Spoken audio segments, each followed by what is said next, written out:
সুধী দর্শকবৃন্দ, আসসালামু আলাইকুম। আশা করি আপনারা সকলে ভালো আছেন। আল্লাহর রহমতে আপনাদের দোয়ায় আমিও খুব ভালো আছি। দেখবেন তিনতলা কিংবা চারতলা ফাউন্ডেশন কীভাবে দেবেন আজকে এই ভিডিওতে, সেটাই আপনাদের দেখাবো। আপনারা দেখেন, খেয়াল করে দেখলেই বুঝতে পারবেন যে এই ভিডিওটা কত সুন্দর করে করা হয়েছে এবং এই ফাউন্ডেশনটা কত সুন্দরভাবে করা হয়েছে। এখানে দেখানো হচ্ছে চারতলা ফাউন্ডেশন 3 তলা পর্যন্ত হবে। এখানে যে বিল্ডিংটার ডিজাইন দেখানো হচ্ছে, গ্রামের ভিতরে এমন বিল্ডিং যাদের বাজেট বেশি তারা ছাড়া এইরকম বিল্ডিং কেউ করতে পারবে না।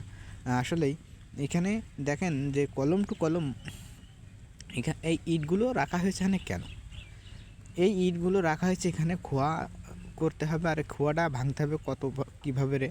এই খোয়াটা ভাঙতে হবে 3/4 সাইজের খোয়াটা ভাঙলে আপনার ঢালাই করতে খুবই সুন্দর হয়। সব জায়গায় কিন্তু মেকআপ খায় এই 3/4 সাইজে। আর 3/4 সাইজের খোয়াটা ভাঙলে আপনার রাবিশও কম হয়, খোয়ায়ও পোষায়। এই জন্য 3/4 সাইজের খোয়াটা ভাঙাই বেটার।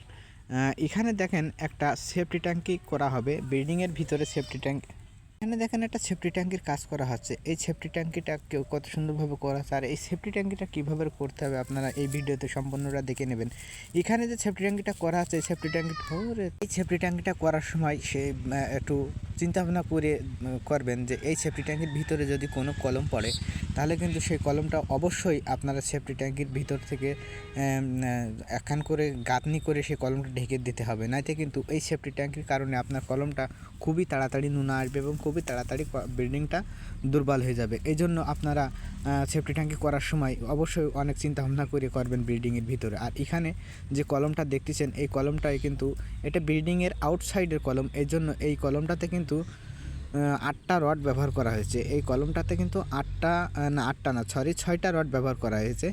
আর বিল্ডিংয়ের আউটসাইডের কলমে কিন্তু 6টা করে রড ব্যবহার করা হয়েছে। আর বিল্ডিংয়ের মিডিল পয়েন্টে ভিতরে সাইডে যে কলমগুলো আছে সেই কলমে কিন্তু 8টা করে 16 মিলি রড ইউজ করা হয়েছে। আর রিংয়ের রড ইউজ করা হয়েছে 10 মিলি। এই 10 মিলি রিংয়ের রড ইউজ করে তারপরে কিন্তু বিল্ডিংটার সবসময়ের জন্য ভাববেন বিল্ডিংয়ের মিডিল পয়েন্টে বিল্ডিংয়ের লোড পড়ে বেশি। এই কারণে সবসময় বিল্ডিংয়ের মিডিল পয়েন্ট জব্দ করতে হয়।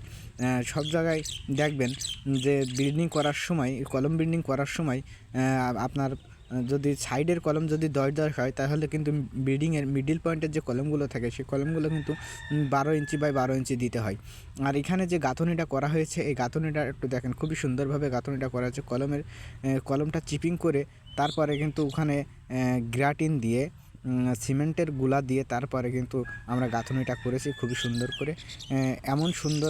চাইলেই এমন সুন্দর বিল্ডিং আপনি আপনার বাড়ি করতে পারেন। বাড়ি শুধু করলেই হবে না, বাড়ি করতে গেলে অনেক টাকার ব্যবধান।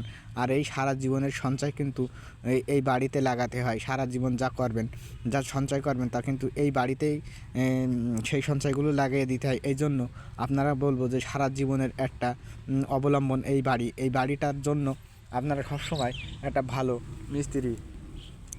মিস্ত্রি দিয়ে কাজ করাবেন, তাহলে আপনার বাড়ি